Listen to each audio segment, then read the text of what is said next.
Hello friends, welcome to my channel JPSN food logs. ఇవాళ మన కిచెన్లో రెసిపీ వచ్చేసేసి ఆలు సమోసా అండి.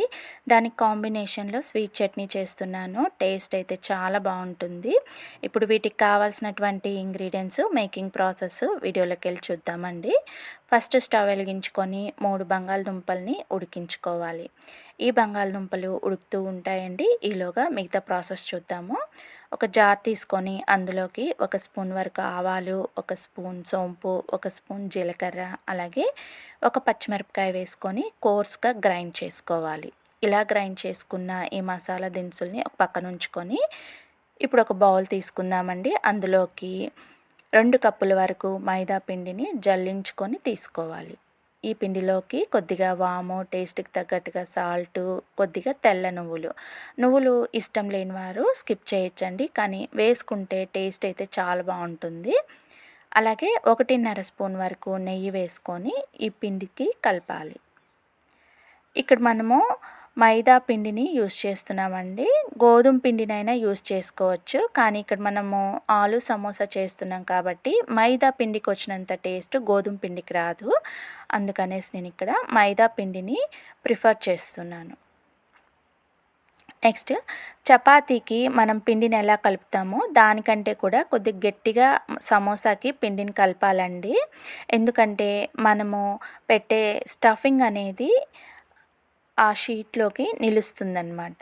అందుకనేసి గట్టిగా పిండిని కలుపుకున్నాక మూత పెట్టుకొని ఒక అరగంట సేపు నానబెట్టుకుందాము. ఈలోగా స్వీట్ చట్నీకి ప్రిపరేషన్ చూద్దామండి. ఒక బౌల్ తీసుకొని అందులోకి 1 నుంచి 6 స్పూన్ల వరకు బెల్లం పొడిని వేసుకొని వాటర్తో డైల్యూట్ చేసుకొని పక్కన ఉంచుకోవాలి. ఇన్ కేస్ మీ దగ్గర బెల్లం పొడి లేకపోతే బెల్లంని తురిమైనా తీసుకోవచ్చు. స్టవ్ వెలిగించుకొని ప్యాన్ పెట్టుకుందామండి. ఈ ప్యాన్లోకి 1 నుంచి 3 స్పూన్ల వరకు పల్లీలు వేసుకొని దోరగా వేయించుకోవాలండి. అంటే దీనిపైన పొట్టు పోయేంత వరకు ఫ్రై చేసుకుంటే సరిపోతుంది. ఇక్కడ మనకి బంగాళదుంపలు ఉడికిపోయినాయి, స్టవ్ ఆపేసుకోవచ్చు. పల్లీల పైన పొట్టు కూడా తీసేసాను. ఇప్పుడు మిగతా ప్రాసెస్ చూద్దామండి. స్టవ్ వెలిగించుకొని ప్యాన్ పెట్టుకొని ప్యాన్కి 1 స్పూన్ దాకా ఆయిల్ యాడ్ చేసుకొని మనం ఫ్రై చేసి పెట్టుకున్నటువంటి పొట్టు తీసి పెట్టినటువంటి పల్లీలు, 1.5 స్పూన్ వరకు జీడిపప్పు వేసుకొని ఫ్రై చేసుకున్నాక వీటిని కూడా ఒక ప్లేట్లోకి తీసుకొని అదే ప్యాన్లోకి మరో స్పూన్ వరకు ఆయిల్ యాడ్ చేసుకొని మనం గ్రైండ్ చేసి పెట్టుకున్నటువంటి మసాలా పొడి వేసుకొని ఫ్రై చేసుకోవాలి. ఇవి కాస్త ఫ్రై అయిన తర్వాత ఒక ఎండుమిరపకాయ, అల్లం వెల్లుల్లి పేస్ట్ వేసుకొని ఫ్రై చేసుకోవాలి. అల్లం వెల్లుల్లి పేస్ట్లో పచ్చివాసన పోయేంత వరకు ఫ్రై చేసుకున్నాక పొడి మసాలాలు యాడ్ చేయాలండి. అవేంటంటే ఉప్పు, కారం, పసుపు, ఆమ్చూర్ పొడి, అలాగే గరం మసాలా. నెక్స్ట్ ఇవన్నీ కూడా కాస్త ఫ్రై అయిన తర్వాత మనం ఉడికించి పక్కన పెట్టుకున్నటువంటి బంగాళదుంపల్ని మెదుపుకొని ఈ మసాలాలోకి యాడ్ చేయాలండి. యాడ్ చేసుకొని వెంటనే కలుపుతూ ఉండాలి. ఒక 2 నిమిషాల పాటు కలుపుకున్న తర్వాత మనం ఫ్రై చేసి పెట్టుకున్నటువంటి పల్లీలు, అలాగే జీడిపప్పు పలుకులు, కొద్దిగా కొత్తిమీర వేసుకొని వెంటనే ఈ స్టఫింగ్ని కలుపుతూ ఉండాలి, లేదంటే మాడిపోతుందండి. ఇంతటితో మనకి స్టఫింగ్ అనేది రెడీ అయిపోయింది. వెంటనే స్టవ్ ఆపేసుకొని ఈ స్టఫింగ్ని ఒక ప్లేట్లోకి తీసేసుకోవాలి, లేదంటే మనకి టేస్ట్ అనేది మారిపోతుందన్నమాట. కాబట్టి వెంటనే ఈ స్టఫింగ్ని వేరే ప్లేట్లోకి తీసేసుకొని ప్యాన్ కింద పెట్టుకొని చల్లార్చుకుందాము. నెక్స్ట్, స్టవ్ వెలిగించుకొని ప్యాన్ పెట్టుకుందామండి. నేను మాటికి అదే ప్యాన్ యూస్ చేస్తున్నాను, కానీ ఇక్కడ నేను వాష్ చేసుకొని మరీ వాడుతున్నాను. ప్యాన్ పెట్టుకున్నాక ప్యాన్ కాస్త హీట్ ఎక్కిన వెంటనే మనం డైల్యూట్ చేసి పెట్టుకున్నటువంటి బెల్లం సిరప్ని ఈ ప్యాన్కి యాడ్ చేసుకోవాలి. అలాగే కొద్దిగా చింతపండు రసం కూడా యాడ్ చేయాలండి పులుపు కోసం. బెల్లం సిరప్ అలాగే చింతపండు గుజ్జు 2 కూడా ఉడికి కాస్త పొంగుకొచ్చిన వెంటనే టేస్ట్కి తగ్గట్టుగా సాల్టు, అలాగే కారం 1/2 స్పూన్ వరకు వేసుకోవాలి. ఇవన్నీ కూడా ఉడికి ఒక పొంగుకొచ్చిన వెంటనే 1 స్పూన్ వరకు కార్న్ ఫ్లోర్ తీసుకొని వాటర్తో డైల్యూట్ చేసుకొని ఈ బెల్లం సిరప్కి కొద్దిగా యాడ్ చేస్తూ కలుపుకోవాలి. ఒకసారి కార్న్‌ఫ్లోర్ యాడ్ చేసిన తర్వాత వెంటనే కలుపుతూ ఉండాలండి. లేదంటే ఉండలు కట్టేస్తుంది. ఇక్కడ మనకి స్వీట్ చట్నీ అనేది రెడీ అయిపోయింది. ఇక్కడ కలర్ చూస్తున్నారు కదా! చాలా అట్రాక్టివ్ కలర్ ఆరెంజ్ కలర్‌లోకి వచ్చేసింది. దీన్ని ఒక పక్కన ఉంచేసుకుందాము. ఈలోగా మనకి పిండి కూడా నానిపోయింది కదండీ! చిన్న ముద్దలుగా తీసుకొని పూరీల్లాగా ఒత్తేసుకుందాము. ఇక్కడ మనము రౌండ్ షేప్ కాకుండా కోడిగుడ్డు ఆకారంలో ఈ పూరీల్ని ఒత్తుకోవాలి.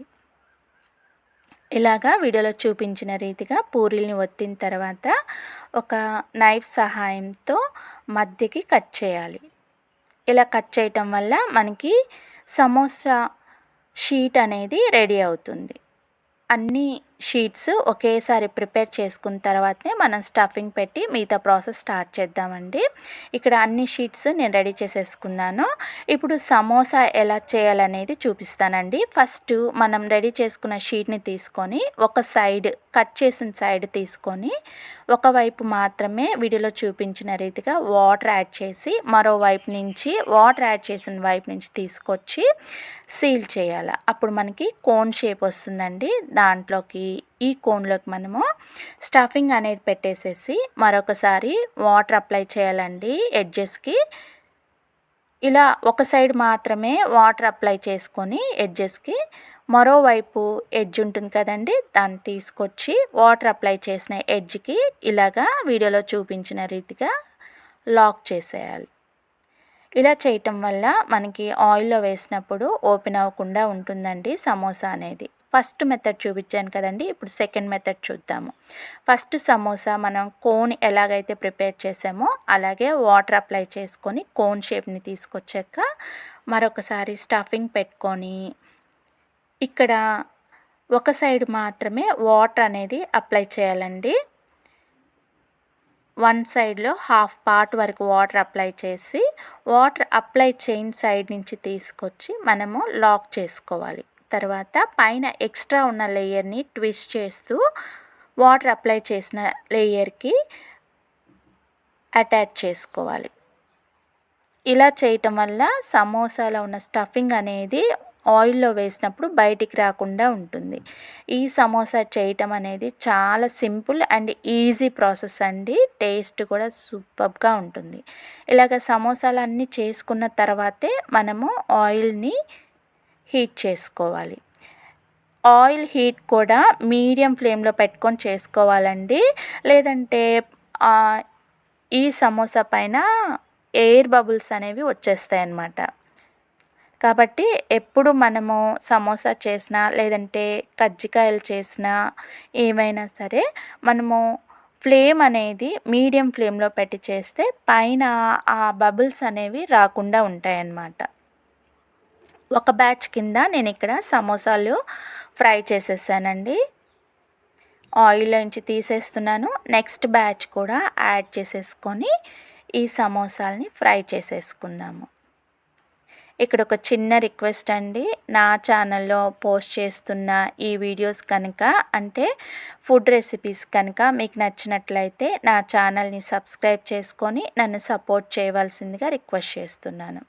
అలాగే నేను పోస్ట్ చేస్తున్న ఈ రెసిపీస్ మీకు నచ్చినట్లయితే మీరు కూడా ఇంట్లో ఒకసారి ట్రై చేయండి. మీకు ఎలా కుదిరిందనేది కామెంట్ సెక్షన్లో కామెంట్ చేయండి. ఇక్కడ సమోసా స్వీట్ చట్నీ రెండు కూడా రెడీ అయిపోయినాయండి. మరొక మంచి వీడియోలో మిమ్మల్ని కలుస్తాను. అంతవరకు బాయ్.